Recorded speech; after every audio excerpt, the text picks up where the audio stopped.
Hello বন্ধুরা, তোমরা সবাই কেমন আছো? আশা করছি সবাই ভালো আছো। যে যেখান থেকে আমার ব্লগ দেখছো সবাইকে জানাই অনেক ভালোবাসা। তোমাদের ভালোবাসা নিয়ে আজকের ব্লগটা শুরু করলাম। তো তোমরা সারাদিন আমার সঙ্গে থেকো আর আমার পুরো ভিডিওটা দেখো।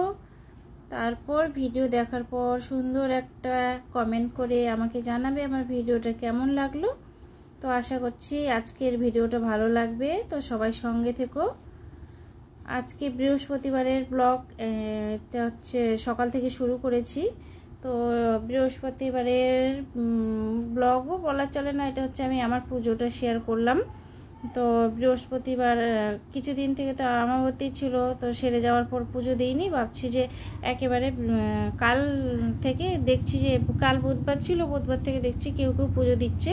তো আমি ভাবছি বৃহস্পতিবার সব কিছু পরিষ্কার করে ধুয়ে মুছে একেবারে পরিষ্কার করে তারপর আমি আমার পুজো শুরু করব।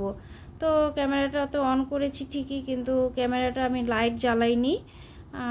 তোমার এত অন্ধকার হয়ে গেছে, ভিডিওটা করার পর আমার মনে পড়ছে যে ভিডিওটা করাটাই আমার বেকার হয়ে গেল। কিন্তু কি করব, করে ফেলেছি। তো হয়ে গেছে যেহেতু ভিডিও করা, তারপর তার কিছু করার নেই। তো মানে মিস্টেক হয়ে গেছে, এত অন্ধকার হয়ে গেছে, ম্যানেজ করে দেখে নিও। তো আমার কীরকম লাগছে দেখতে, পুরো অন্ধকার। লাইটটা মোবাইল লাইট না জ্বালালে এরকম হয়। তারপর হচ্ছে মানে মোবাইল লাইট বা রিং লাইটটা আছে, রিং লাইট জ্বালিয়ে দিলে একেবারে পুরা ঝকঝকে ক্লিয়ার সুন্দর আলো আসে। তো এখানে যেহেতু ঠাকুর আছে, ঠাকুরের মানে একটু দেখানোর কিছু মানে দেখলে ভালো লাগতো, যে ক্লিয়ারভাবে দেখা যাচ্ছে, দেখলে মানে এই ভিডিওটা দেখতে বেশি ভালো লাগতো।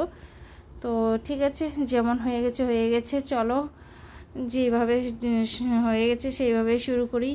তো এটাকে তো আর পাল্টানো যাবে না। আর কিছুদিন থেকে আমি ব্লগ দিতে পারছি না, একদম ব্লগ দিতে পারছি না। মানে কি বলবো, না শর্ট বানাচ্ছি না লং ভিডিও বানাচ্ছি, কিছুই বানাচ্ছি না। শর্ট ভিডিওগুলো মানে যখনই আমি মন ভালো থাকে, শরীর ভালো থাকে, তখনই আমি 8টা 10টা ডেলি দিন বানিয়ে আমি সেভ করে রেখে দিই। ওইগুলোই হচ্ছে মানে দিনে 2টো 3টে এরকম করে বা 4টা এরকম করে দিতে থাকি। কিন্তু শরীর খারাপ থাকলে বা মন ভালো না থাকলে, আর মন ভালো না থাকলে তো এগুলো শর্ট বা শর্ট বলো লং বলো কিছুই আসে না, কিছুই মুখ দিয়েও আওয়াজ বেরোয় না, কিচ্ছু ভালো লাগে না। তো আমার এইগুলো হচ্ছে শর্টগুলো কিছুদিন মানে আগেরকার করা ছিল। আর এই কদিন থেকে তো জবে থেকে লং ভিডিও করছি না, মানে লং ভিডিও করছি না, শর্ট ভিডিও করছি না, তার সাথে সাথে কিছুই করতে পারছি না। বললাম না যে শরীর ভালো না হয়ে গেছে। কি আমার শরীর মানে কি হয়েছে, মুখের মধ্যে যে জ্বর ফসকা হয়ে গেছে, আর মানে জ্বর শরীর গা ব্যথা, প্রচণ্ড গা ব্যথা, শরীর ব্যথা, মানে মাথা ব্যথা, আর কিছুই ভালো লাগছে না, কিছু খেতে পাচ্ছি না, খেতে ইচ্ছে করছে না, খেতে ইচ্ছে না করলে কিছুই মানে করতেও ইচ্ছে করে না, শুধু রান্না করছি খাচ্ছি। কিছুদিন থেকে এরকম করেই চলছে। আর ফলগুলো এনেছে দেখালাম, কলাটা যে গলে গেছে না, এটা আম কলা বেদানা আপেল একসাথে আনছে, তো চাপা পড়ে কলাটা নষ্ট হয়ে গিয়েছে। ওই জন্য কলাটা হাতে ধরে মানে দেখালাম। তো কলা জিনিসটা এত নরম না, মানে ফ্রেশ, কিন্তু গলেও যায়নি। কলাটা যে কিনেছে বেশ ফ্রেশ, একদম ফ্রেশ টাটকা। ওই মানে ভারী ফলগুলো চাপা পড়ার থেকেই ওটা নষ্ট হয়ে গিয়েছে। তো ওটাকে ওই জন্য ছুলে দেখছি যে গলে গেছে, যে ভাবছি দেবো না। আর গলাটা নিজের মানে আমারই পছন্দ লাগে না, ভালো লাগে না। যেটা নিজের পছন্দ হয় না সেটা ঠাকুরকে কখনো দিতে হয় না। যেটা নিজের ভালো লাগবে মন থেকে, যেটা মানে ভালো লাগবে মন চাইবে সেটাই দিতে হয়। আমি সেরকমভাবেই পুজো দিই। আমি কোনো নিয়ম নিষ্ঠা কিচ্ছু করি না। আমার মনটা যেরকম খুশি যে আমাকে এরকম করে পুজো দিলে ভালো লাগবে, এরকম করে দিলে ঠাকুরকে আমার মনটা শান্তি হবে, সেরকমভাবে দিই। আমি কোনো নিয়ম নিষ্ঠা কিছু করি না। তো আমার মন থেকে পুজো দিই, আর আমার মনের থেকেই ঠাকুরকে ডাকি। ঠাকুর কিছু চায় না, শুধু মানুষের মন চায়, যে মনটা কত দূর দিতে পেরেছে ঠাকুরের কাছে, সেটাই হচ্ছে বড় কথা।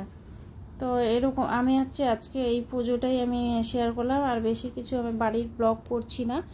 আর এই মাঝে মাঝে গ্যাপ দিয়ে যদি ব্লগ ছাড়ি তো হচ্ছে রিচটাও খুব ডাউন হয়ে যায়। আর রোজ দিতে থাকলে সেটা মনটাও ভালো থাকে, যে রোজ একটা ব্লগ বানাতে সকাল হলেই একটা মনের মধ্যে জোশ থাকে, আজকে এটা করব ওটা করব।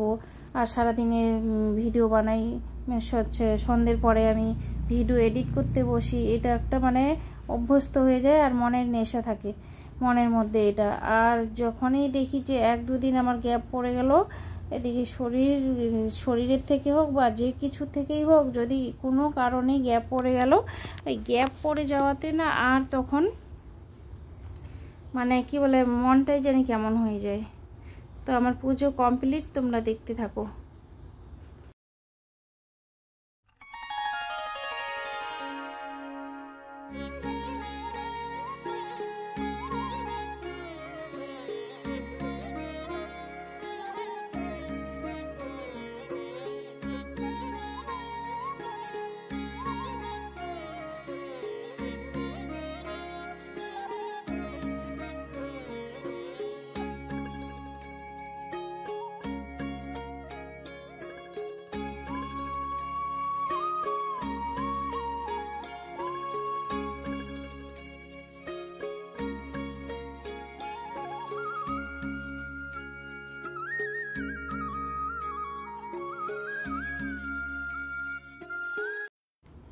তো আমার পুজোটাও দেওয়া কমপ্লিট হয়ে গেছে। আর এখানে হচ্ছে আলু সেদ্ধ আর ভাত, আলু সেদ্ধ ভাত, আর একটা হয়েছে সেটা হচ্ছে বলছি তোমাদের। তো এই দুটোই হয়েছে। এখানে দুধ গরম করে রেখেছে। আমার আজকে স্নান করে আমার পতি পরমেশ্বর রান্নাঘরে ঢুকেছে। ওই যে ছেলে যাবে স্কুলে, তো ওর স্কুলে যে যাবে, ও তো আমি পুজো দিতে আর রান্নাঘরে ঢুকতে আর রান্না করতে অনেকটাই লেট হয়ে যাবে, তখন খেয়ে যাবে। এইখানে আমার বজরংবলীর একটু দর্শন করে দিলাম তোমাদেরকে। তো আমি রান্না করতে করতে দেরি হয়ে যাবে, এই কারণে কি করেছে, আলু সেদ্ধ ভাত আর হচ্ছে এখানে হচ্ছে গাঠি কচু কেটে রেখেছে। দেখো না কীরকম কালো কালো, মানে কোনো রকম খোসা ছাড়িয়ে রেখেছে। বলছে এরকমই চলবে, ওর হচ্ছে সবজি কাটা এরকমই, শাক বাছলেও এরকমই করে।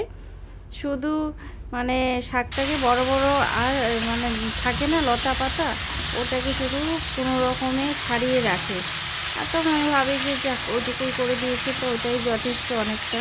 আমি তখন পরে ধুয়ে পরিষ্কার করে শাকটাকে কুচিয়ে নিই, আমারও একটু কাজ এগিয়ে যায়। যেমন করে বাচ্চা রাখে মানে পরিষ্কার করে ছাড়িয়েতে রাখে, ওটুকুই হবে।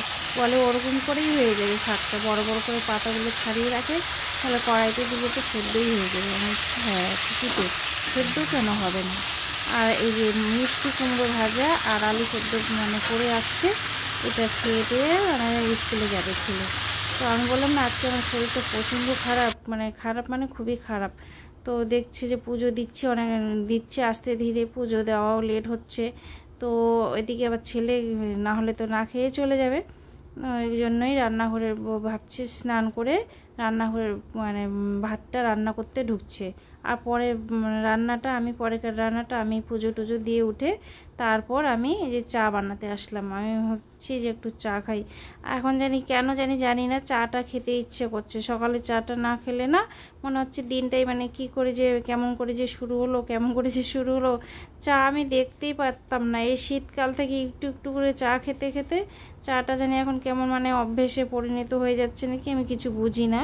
সকালটা চা না খেলে কিছুই ভালো লাগে না, ভাত খেতে ইচ্ছে করে না, যতই দেরিতে হোক। একটু চাটা যতই দেরিতে হোক, এদিকে সবাইকে সব কিছু ঠিকঠাক করে দিয়ে একটু হলেও চা খেয়ে টেয়ে তারপরে আমি পরে কিছু মানে খাবার খাই। আগেই মানে কোনো কিছু খাবার খাই না, সকালে খালি পেটে জল খেয়ে তারপরে আমি চা খাবো। তো চা বানালাম, তো আমার পতি পরমেশ্বর বলছে আমাকেও একটু দাও, বানালো যেহেতু চাটা, তো ওকেও একটু দিয়ে দেবো আর আমিও একটু খেয়ে নেবো। বেশি না, একটু একটু করে হাফ কাপ করেই বানিয়েছি। তো এদিকে আবার রান্না হয়ে যাচ্ছে, রান্নারও তো লেট হবে। তো ক্যামেরার সামনে আসিনি, আমার চেহারা খুব খারাপ, কি করব, এই যে এইটুকুই তোমাদেরকে ক্যামেরার সামনে দর্শন দিলাম, কারণ আমি একবারও ক্যামেরার সামনে আসিনি আর আসতে পারবও না। কি মানে কোনো রকমে কাজ করছি, খাচ্ছি, কাজটা তো সংসারে করতেই হবে, যত শরীর খারাপ থাক মন খারাপ থাক। এদিকে হচ্ছে রান্না খাওয়া মাজা ধোয়া এই সবগুলো মানে পারমেন্টই কাজ, এগুলোকে মানে করতেই হবে। তো এদিকে চা খেয়ে তারপরে চলে এসেছি আমি ঠাকুরের প্রসাদটা উঠাতে। এই বেশিক্ষণ থাকলে টক ফল জিনিস থাকলে এই পিতলের জিনিসে, কাঁসা বলো পিতল বলো, এগুলো না দাগ পড়ে যায়, কীরকম একটা দাগ হয়ে যায়, তখন আর ওটাকে মানে খুব কষ্ট হয় পরিষ্কার করতে। তেঁতুল কি তেঁতুল ভিমবার যা দিয়ে ঘষতে থাকো তারপর পরিষ্কার হয়। তো আমি এই জন্য কী করি, পুজো দিয়ে কিছুক্ষণের মধ্যে একেবারে থালা গ্লাস ধুয়ে এইভাবে থালাতে সব গ্লাসগুলো গোল গোল করে দিয়ে তার মধ্যে থালাগুলোকে এরকম করে এর মধ্যে দিয়ে রেখে দিই। তারপরে জলটা এরকম করে দাঁড়া রাখলে জলটা পড়ে যায় থালাগুলো দাঁড়ানো থাকলে। তো আজকের মতো এখানে এটুকুই ব্লগটা, আর এর থেকে বেশি কিছু করতেও পারিনি, শেয়ার করতে পারিনি, এই জন্যই দুঃখিত। এর থেকে আর বেশি এগোতে পারিনি। তো ঠিক আছে, সবাই ভালো থেকো, সুস্থ থেকো। আগামী কোনো নতুন ব্লগে আবার তোমাদের সাথে দেখা হবে, কথা হবে। আর যারা যারা এতক্ষণ আমার ব্লগে জড়িত ছিলে ফার্স্ট থেকে লাস্ট পর্যন্ত, সবাইকে অনেক ভালোবাসা। সবাই ভালো থেকো, টাটা।